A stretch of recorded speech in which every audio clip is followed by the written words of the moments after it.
कल मैंने आपको बोला था, इस बात को भूलना मत, पाताल में महादेव की पिंडी है। पाताल लोक के लोग उनकी पूजा करते हैं, सगरे देवता पूजा करते हैं, उनका नाम है हाटकेश्वर। ऊपर के लोक में भी एक पिंडी है, सगरे देवता वहां पर पूजा करते हैं, उनका नाम है तारकेश्वर। मृत्यु लोक में एक विशेष पिंडी है, पूरी दुनिया क्या स्वयं देवता धरती पर आकर जिसकी पूजा करते हैं, उनका नाम है महाकालेश्वर। मृत्यु लोक का प्रधान देव है, जिसकी पिंडी कितनी गहराइयों में है ये आज तक पता नहीं लगा पाया कोई। इनको दर्शन वंदन प्रणाम करने से आयुष बढ़ता है, हर काम बनता है।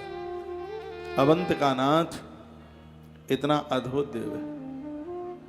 भगवान काशी विश्वनाथ प्रकट हुए थे तो उन्होंने अपने पुजारी को कहा कि उज्जैन जाओ। तो पुजारी जी ने कहा हमसे ऐसी क्या गलती हो गई है। विश्वनाथ जी को कहा कि मुझे अपने चरणों से दूर कर रहे हो।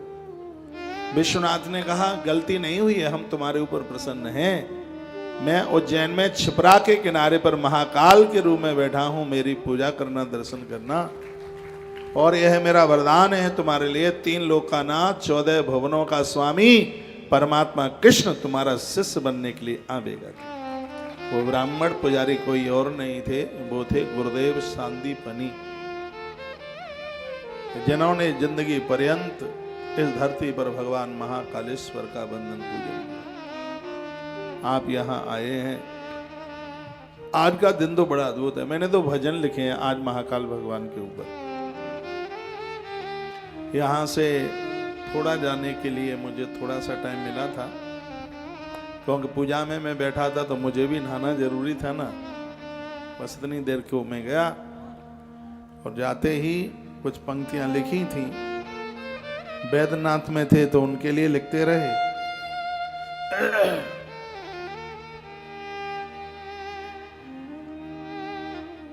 और आज इनके लिए अभी मैं थोड़ी सी कथा कह लूं, फिर ये पंक्तियां गुनगुनाऊं। 19 तारीख तक हम ज्योतिर्लिंग की महिमा सुनेंगे, और वो भी शिव महापुराण के अंतर्गत जो है। सौराष्ट्रे सोमनाथम च श्री शैले मल्लिकार्जुनम उज्जैन्याम महाकाल ओमकारे परमेश्वरम शब्द लिखा है इसमें। केदारम हिमवत पृष्ठे डाकिन्याम भीम शंकर वाराणस्याम च विश्वेशम त्र्यंबकम गौतमी तटे वैद्यनाथम चिताभूमौ नागेशम दारुकावने सेतुबंधे चरामेशम घुस्मेशम शिवालय। ये 12 ज्योतिर्लिंगों के नाम हैं। सोमनाथ भगवान, मल्लिकार्जुन भगवान, उज्जैनी के महाकाल, ओमकारेश्वर ममलेश्वर भगवान, केदारनाथ, भीमशंकर, बनारस के विश्वनाथ, नासिक के त्र्यंबकनाथ, और चिताभूमि देवघर के बैद्यनाथ स्वामी, दारुकवन श्री द्वारका जी के नागेश्वर, और दक्षिण के भगवान रामनाथ रामेश्वर, और मराठा में औरंगाबाद के बाद में के बिल्कुल पास में है भगवान घुश्मेश्वर। ऐसा कहते हैं कि यदि कोई शिवलिंग ज्योतिर्लिंग दर्शन छूटे और उस आदमी की मृत्यु हो गई, वह पूरा 12 ज्योतिर्लिंग नहीं कर पाया। यदि उसने घुश्मेश्वर का दर्शन कर लिया तो उसकी कड़ी टूटती नहीं है। इतने बड़े अद्भुत भगवान घुश्मेश्वर है। उनकी कथा का बड़े विस्तार पूर्वक वर्णन किया है, लेकिन उनकी कथा 19 तारीख को सोमवार पड़ेगा, लास्ट वाला, तो उस दिन उनकी कथा आएगी। कल से हम चर्चा कर रहे हैं सोमनाथ। सोमनाथ की चर्चा करता हुआ, और दूसरे नंबर पर भगवान मल्लिकार्जुन हैं। तो आज अनुष्ठान का दूसरा दिन है, तो उनकी चर्चा करते ही हम आरती करा देंगे। चाहे वो 10 बजे हो जाए, चाहे 10:30 बजे हो जाए, चाहे 11 बजे हो जाए, चाहे 12 बजे हो गए, चाहे 1 बजे हो गए, चाहे 2 बजे हो गए, चाहे सुबह के 3 बजे हो गए। मल्लिकार्जुन भगवान की चर्चा करके बस वो आरती हो जाएगी। आप थके हुए होंगे, जब तक बैठे हैं तब तक बैठे रहिए, कोई दिक्कत नहीं है। भूख लगे भोजन करके आ जाना, फिर आके बैठ जाना। कोई ऐसा आपके ऊपर दबाव नहीं है कि इतने बजे तक तुमको बैठना ही होगा। भगवान करे कि 10:30 बजे ही कर दे तब तक तो ठीक है ना, आप आराम से सो भी लेंगे। आप अब अंतका तक आए हैं, उज्जैन तक आए हैं, यहाँ की भस्म आरती का दर्शन जरूर करना। यहाँ की भस्म आरती के ऊपर भी हमने कुछ पंक्तियां आज बनाई हैं। पूरी दुनिया का इकलौता मंदिर है जहाँ भोर में भस्म आरती होती है। भस्म का महात्म्य इस ग्रंथ में है, आप सुनेंगे। भस्म का बड़ा अद्भुत महात्म्य है। वन में एक बहेलिया रहता था, उससे कुछ आता नहीं था, बस इतना कर लेता था कि शंकर के ऊपर भस्म चढ़ाता। मरघट शमशान घाट में जाता, भस्म लेके आता। बस उसने सुन लिया था कि उज्जैन के महाकाल के ऊपर भस्म चढ़ती है और वो भस्म चढ़ा करके राजी हो जाते हैं, खुश हो जाते हैं। बस ये उसने सुन लिया था। किसी ने कह दिया था मुर्दे की भस्म चढ़ती है, तो पहले तो उपले कंडे जला जुलू करके चढ़ाता रहा, लेकिन जब उसको यह पता लगा कि मुर्दे की भस्म चढ़ती है तो अब तो मरघट शमशान घाट जावे और मुर्दे की भस्म लावे। और उसकी कुटिया के बगल में शिवालय था, उसमें वो चढ़ाता है। एक दिन भगवान को लगा कि भगत की परीक्षा ले लो। परीक्षा तो होती है, क्योंकि अगली क्लास तो तब मिलेगी जब इस क्लास में आप पास हो जाएंगे, अच्छे नंबर आ जाएंगे। तो भगवान ने ठानी अब तो वो मरघट में जावे, इतना पानी गिरा दिया कि हर शमशान घाट में पानी ही पानी था। आजकल के सेट तो थे नहीं, उस समय तो सब खुला ही था। और वह तो 20 कोस तक गया, लेकिन किसी भी शमशान में उसको भस्म नहीं मिली। हरा थका परेशान हुआ, शाम को आया, रो पड़ा, आंख में आंसू आ गए। घरवाली ने पूछा कि बहुत ज्यादा दुखी हो? कहने लगा 34 साल हो गए मेरे संकल्प को, लेकिन आज तक मेरा संकल्प नहीं टूटा था, लेकिन अब मेरा संकल्प टूट रहा है। मैं अपने महादेव को भस्म नहीं चढ़ा पाया। घरवाली ने कहा स्नान करो, कुछ भोजन कर लो, कल 2 बार भस्म चढ़ा देना। आदमी बड़ा पक्का था तो कहता है कल भोजन भी 2 बार कर लूंगा, यदि भस्म नहीं भोजन भी नहीं, ऐसे ही प्राण छोड़ दूंगा। घरवाली ने देखा कि ये तो बहुत बड़े भगत हैं महादेव के, तो पत्नी ने कहा भस्म मैं दिए देती हूं तुम्हें। तो उस बहेलिये ने पूछा कि तेरे पास कहां से आ गई भस्म? वो कहती है कि मैं बैठी जाती हूं इस झोंपड़ी में, तुम लगा दो आग इसमें, मैं जल करके राख हो जाऊंगी, मुझे महादेव के ऊपर चढ़ा देना, मैं भले ही मर जाऊं चिंता की बात नहीं, मेरे पति का संकल्प तो नहीं टूटेगा। आदमी भी बड़ा कमाल का था और उसने झोंपड़े में आग लगा दी। धो करती हुई, एक कहानियां नहीं है, हकीकत है। कहानियों वाली तो कथा में कहता ही नहीं व्यासपीठ से, चुटकुले नहीं आते, हकीकत जो है। तो बड़ी जोर से आग लगी। भगवान शिव की कृपा देखिए, आग लग जाए तो 5-7 दिन में बुझती है, लेकिन वो आग लगी, सब कुछ जल गया और राख भी बन गई। हाल ही वो तो राख बन गई, बड़ा खुश था। राख लेकर के चला शिवालय में, मंदिर की तरफ, खुश था। पत्नी मरी इस बात की चिंता नहीं थी, संकल्प पूरा हो रहा है इस बात की चिंता थी। संकल्प टूटने नहीं चाहिए, उसने सुन रखा था। जैसे ही उसने भस्म चढ़ाई तो कानों में घुंघरुओं की आवाज सुनाई पड़ी। तो पिंडी में से आवाज आई, भगत एक बार पीछे मुड़ के तो देख, ये पिंडी में से आवाज आई। तो उसने जैसे ही पीछे मुड़ करके देखा तो पीछे एक स्त्री नाच रही थी। तो कौन थी स्त्री? वो उसकी पत्नी थी, जिसको जला करके आया था अभी अभी। उसने पूछा कि मैं तुझे जला के आया, लेकिन तू जिंदी कैसे है? वो कहने लगी जिस महादेव के लिए तुमने मुझे जलाया, उसी महादेव ने मुझे जला दिया। पिंडी में से महादेव प्रकट हो गए और कहने लगे जो मेरे लिए जीवन जीता है उसके घर को मैं निर्वंश नहीं होने देता। भगवान कहते हैं जो मेरे ऊपर भस्म चढ़ाता है वह मुझे गणेश और कार्तिकेय की तरह प्रिय। जो भस्म लगा करके पूजा करता है उसे पूजा का अनंत गुना फल प्राप्त हो जाता है। जिस घर में महादेव के ऊपर भस्म, बेलपत्र और रुद्राक्ष, ये तीनों चीजें होती हैं, प्रयाग की त्रिवेणी उसके घर में चल करके आ जाती है, ऐसा श्री शिव महापुराण में लिखा है। तो आप यहाँ तक आए हैं और आपको मौका और आपको समय मिल जाए तो महादेव की भस्म आरती का दर्शन करना। महादेव की भस्म आरती के दर्शन करने से आयु द्वितीया के चंद्रमा की तरह बढ़ती है।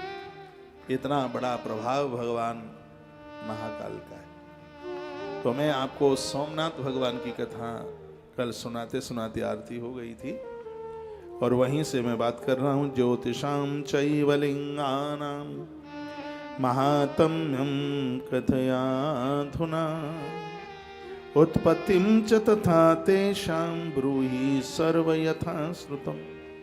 ऋषियों ने सूजी महाराज को पूछा कि हम एक एक ज्योतिर्लिंग के बारे में आपको पूछना चाहते हैं। सबसे पहले बता दीजिए आप हमें क्या पूछना है कि सोमनाथ सतीशां वही प्रथम परिकीर्तिता। हमने सुना सबसे पहले भगवान सोमनाथ प्रकट हुए। कल मैंने बोला है कि सोमनाथ की पिंडी ऐसी है, मंदिर में ताला डालते ही मंदिर में पिंडी नहीं रहती। ये बाहर की आंखें इस बात को देख नहीं पाएंगी।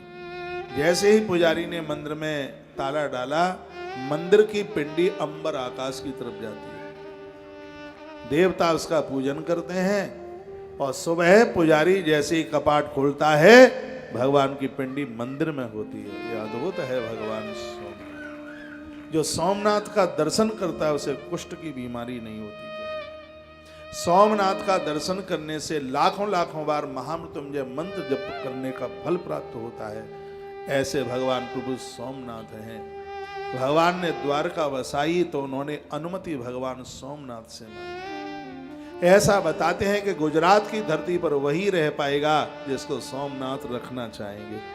जैसे वृंदावन में भगवान गोपेश्वर न चाहें तो एक रात भी वृंदावन में कोई नहीं रुक सकता। गुजरात की धरती पर भगवान सोमनाथ न चाहे तो वहां पर कोई टिक नहीं सकता। इसलिए भगवान श्री कृष्ण ने द्वारका बसाने के लिए भगवान सोमनाथ से अनुमति मांगी थी, भगवान सोमनाथ से आज्ञा मांगी थी। और यह बहुत अद्भुत देव है जिसके दर्शन करके मन मयूर नाचता है। गुजराती भाई बहन बड़े बड़भागी भाग्यशाली हैं, उनके पास भगवान सोमनाथ है, उनके पास भगवान नागेश्वर है। उनके पास आज भी भगवान द्वारकाधीश सोमनाथ मंदिर में आरती में पहुंचते हैं। ऐसा स्कंध पुराण के प्रवास महात्म्य में वर्णन है। उन्हीं की चर्चा हम कर रहे हैं। सप्तविशन्मिता कन्या दक्षिण च महात्मनः। दक्ष की 27 कन्याएं थी। ये कथा इस प्रकार से है। दक्ष ने अपनी 27 बेटियों को चंद्रमा के साथ ब्याया। उसमें एक थी, उनकी कन्या अति सुंदर थी जिसका नाम था रोहिणी। औरों के पास इतनी सुंदरता नहीं थी। याद रखना, ग्रंथ को साक्षी मानकर यह बात कही जा रही है। जो पुरुष अति सुंदर है या स्त्री अति सुंदर है, उसका पति या उसकी पत्नी उतने सुंदर नहीं है। और ऐसा कहकर के उन्होंने यदि उन्हें त्याग दिया, अपने आप से दूर कर दिया, तो शिव महापुराण प्रमाण करता है व्यक्ति का सौंदर्य समाप्त होता हुआ उसको कुरूपता आ जाएगी। ये बीमारी चल के आ जाएगी।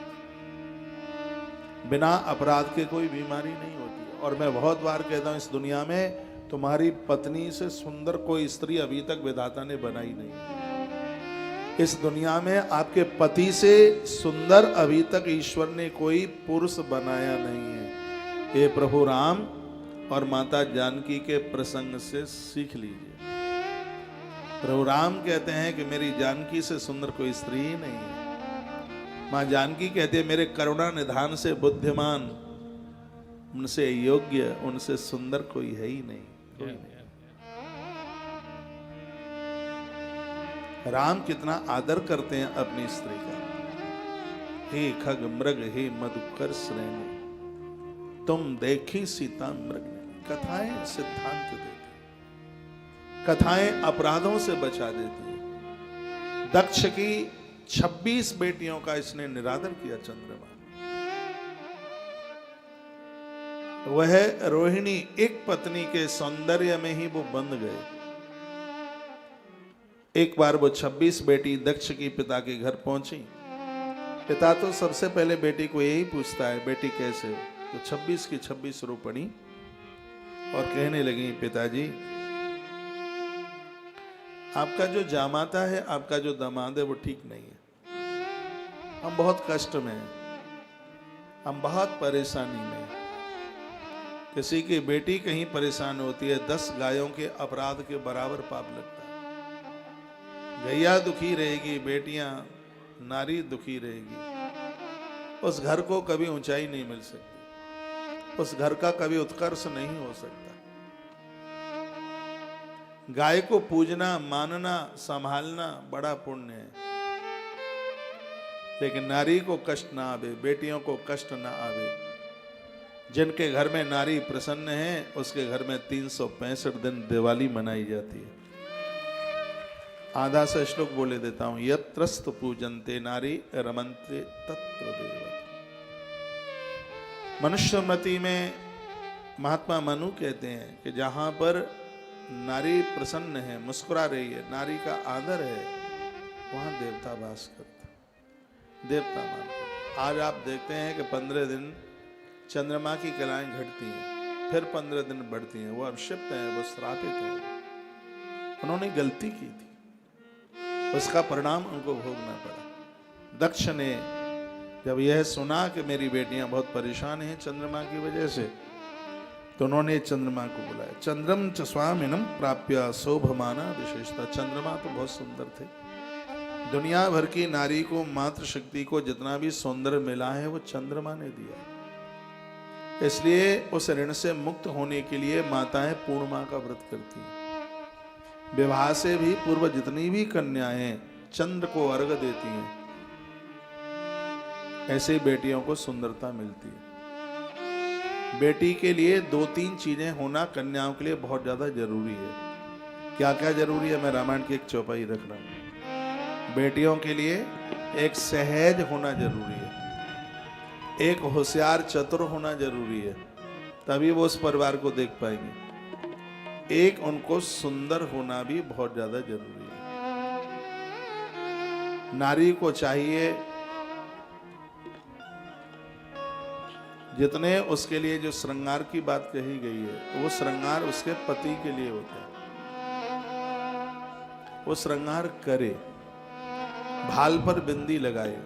मैंने पूर्व में भी बोला है, माथे पर मांग में सिंदूर नहीं है, भाल में बिंदी नहीं है, पांव में बिछुआ नहीं है, हाथ में चूड़ी नहीं है, ऐसी नारी अपने पति के सामने जाने के लायक नहीं है।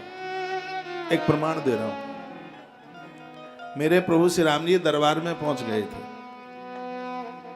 हनुमान जी को कहा, देखो जानकी अभी तक आई नहीं, समाचार दो, मैं आ गया हूं, सीता को बुला के लाओ। हनुमान गए। मां से कहा, मां प्रभु दरबार में आ गए हैं, आप चलिए। मैया ने कहा, हनुमान थोड़ा सा रुक जाओ। क्यों, क्या करना है? मुझे थोड़ा मांग में सिंदूर भरना है और भाल पर बिंदी लगानी है, क्योंकि जब तक नारी के मांग में सिंदूर और भाल पे बिंदी ना हो हनुमान, तब तक वो नारी अपने पति के समक्ष नहीं जा सकती। ये माता जानकी के शब्द थे। लेकिन वर्तमान समय में इन सब चीजों का अभाव हो रहा है। नारी इस धरती की रीढ़ की हड्डी है, ये धरती बची है इनसे। पुरुषों से तो बहुत गुना ये भजन पूजा पाठ करती है, आराधना साधना करती है। ये ना हो तो व्रत ही ना हो, ये ना हो तो कोई उत्सव ही ना हो, कोई फंक्शन ही ना हो। तो नारी के अंदर ये 3-4 चीजें हैं, वो बड़ी अद्भुत हैं।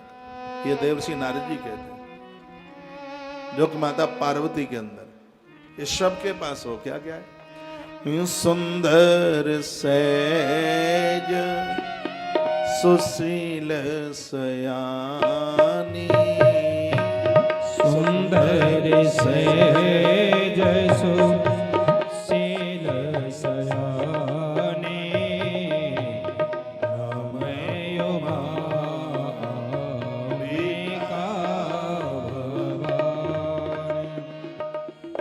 सुंदर सेज सुशील सयानी, सुंदर सेज सुशील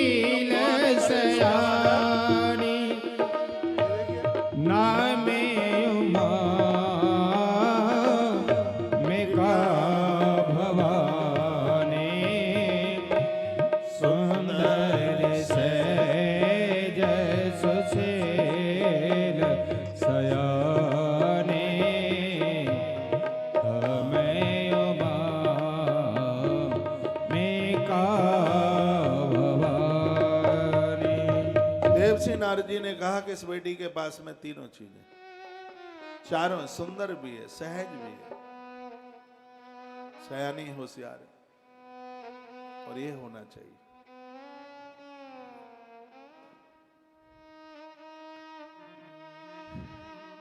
दक्ष प्रजापति ने बहुत समझाया चंद्रमा को, और चंद्रमा से कहा कि तुम बहुत बड़ी गलती कर रहे हो, तुम्हें अपने सौंदर्य का घमंड है।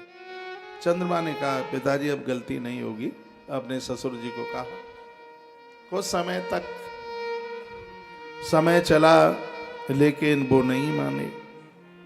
फिर एक बार बेटियां आई, पूछा तो वो तो बड़ी जोर जोर से रोने लगी। बेटियां यदि कहीं दुखी होती हैं तो माता पिता को कष्ट होता है, उससे उन्हें दिक्कत होती है। बेटियां यदि प्रसन्न हों तो माता पिता को संपूर्ण धरती दान करने का फल प्राप्त होता है। इसलिए तो कहा जाता है कि बेटियों का रिश्ता कभी किसी के दबाव में न किया जाए।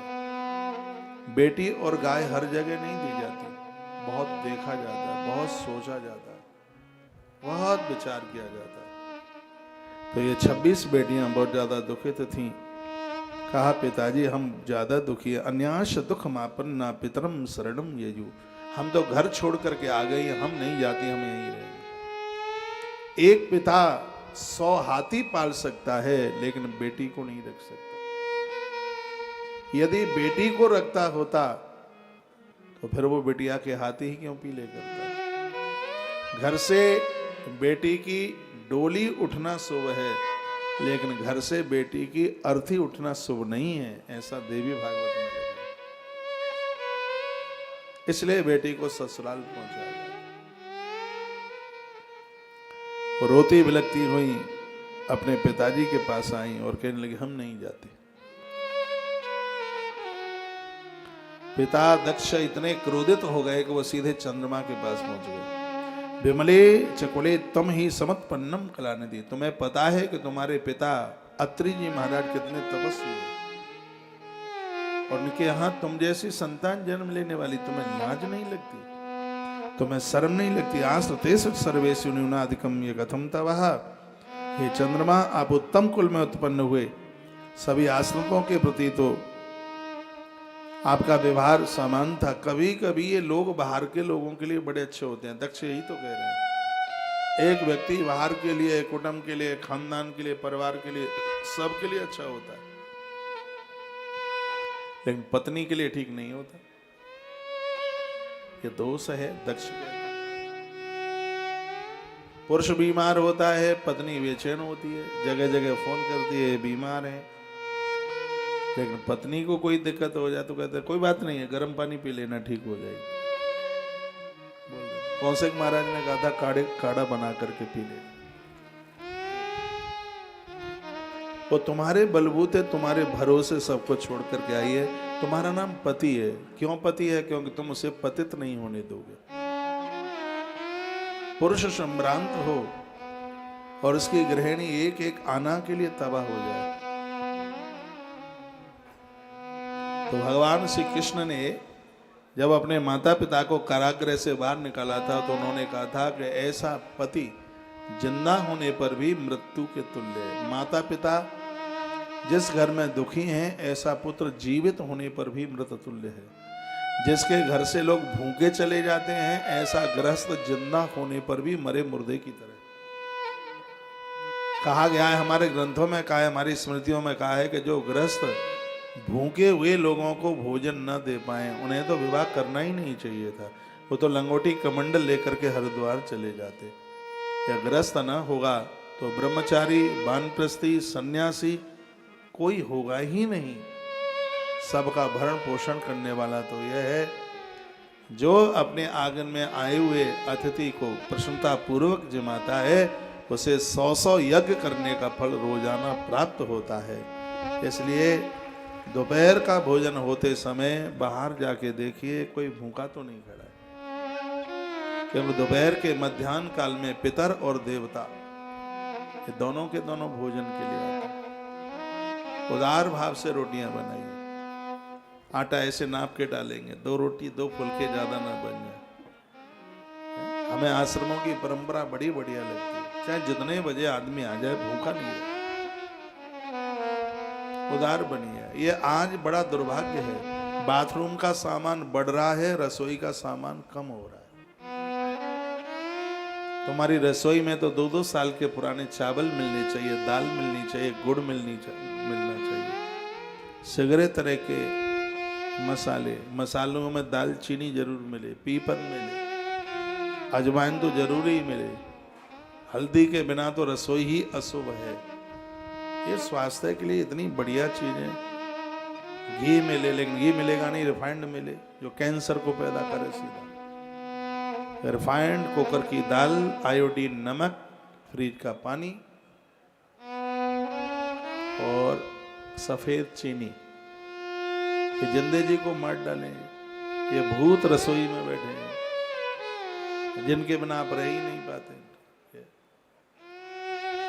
रसोई का सामान बढ़ाइए, बाथरूम का सामान कम कीजिए। 25 तरह के ट्यूब रखे हैं मुंह पोतने के लिए, इतनी सब सामग्री रखी है तो भी लंगूरा जैसा मुंह दिखाई देता है। इतना सामान रखा है तो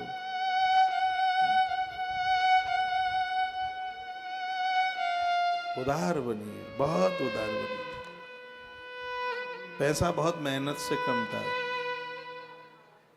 इस बहुत मेहनत से। ये तो अपने आदमी को पूछना कितनी मेहनत से कमता, इसमें बहुत मेहनत लगती है। इंसान बनकर के कमाओ और भगवान बनकर के खर्च करो। इसे भगवान